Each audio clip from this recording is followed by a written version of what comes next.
2BS in the morning. Okay, time to talk to people this morning. Dubbo Mayor Mathew Dickerson, good morning, sir. Yeah, good morning, Kerry. How are you going today? I'm extremely good. Thank you very much indeed for taking the time to talk to me this morning. I really do appreciate that.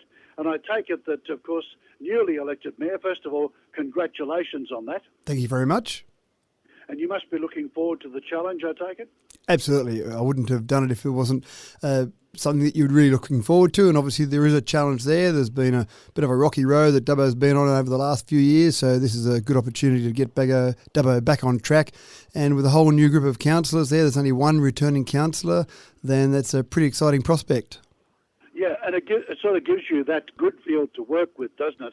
So then you can sort of, maybe guide them on the way the place should be going? Well, there's a couple of things there.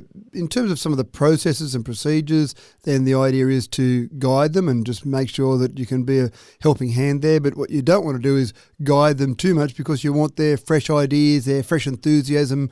You want all that energy that new people bring to any sort of role. So you want that to be captured while also guiding them in the right protocols and processes. So it's a fine line.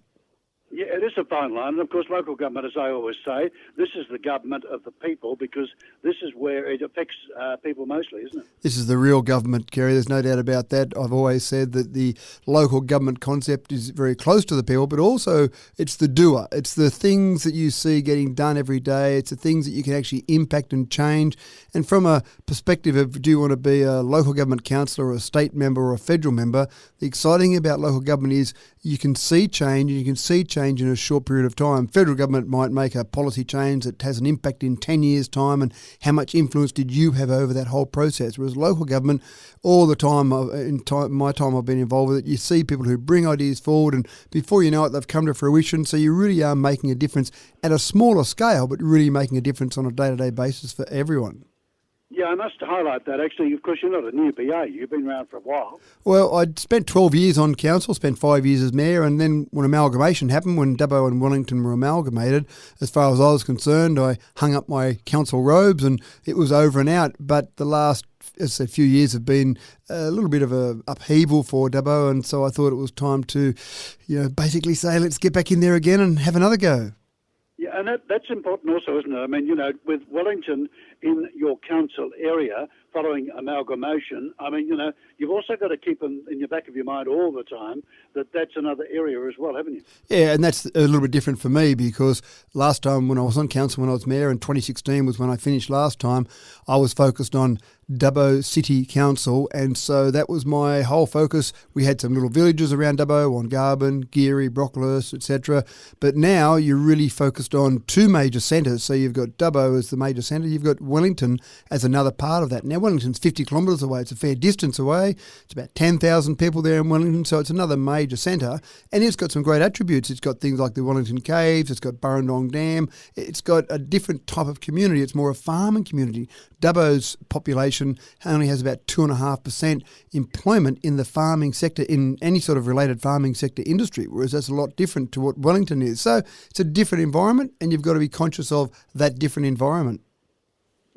Yeah, and I tell you what, it's going to be a challenging year too. I think 2022, we thought maybe 2021 was enough of a challenge, but I think it's going to continue a bit, don't you? Oh, absolutely. We don't really know what the world looks like on a day-to-day basis at the moment. We thought a little pandemic might pop up for a couple of weeks back in early 2020, so how wrong we were there. We're getting close to 2 years that we've had restrictions and lockdowns, and it seems to change on a daily basis. So council has had to adapt to that, and there's lots of things that council's involved in that have had major impacts. So, for example, the airport, we run the Dubbo Regional Airport. Now, obviously flying came to a standstill almost literally in a day when the whole pandemic started. So trying to change our processes and our employment, the costs associated with the airport. So there's things like that. We run cafes as well. Roads, rates, rubbish, all the basics are there, and council's been able to keep delivering on those basics, but it's all the extra things and the extra things that the community expects us to do. That's a real challenge. And so, yeah, you're right. This year is going to be a challenge. We keep thinking we're out, then it's back in. We don't know what the world's going to look like tomorrow. Trying to plan short, medium, and long-term plans for council with all those unknowns is a challenge. So thank you very much indeed for taking the time to talk to me this morning. I know it's fairly early, and I look forward to catching up with you, if I may, in this year so we can both keep an eye on what's happening. Absolutely right. Happy to chat to you whenever you want to. Happy whenever your listeners want to hear what's happening in the Dubbo and Wellington regions. I love it because it's all part of the western area of the state. Absolutely right. Thank you, sir. Good to talk to you. We'll catch up. Thanks, Kerry. Mathew Dickerson there. Of course, he is the Mayor of Dubbo, a brand new elected Mayor, actually, of Dubbo, taking in Wellington, and that's going to be fairly challenging, I think, this year. This is TBS in the morning.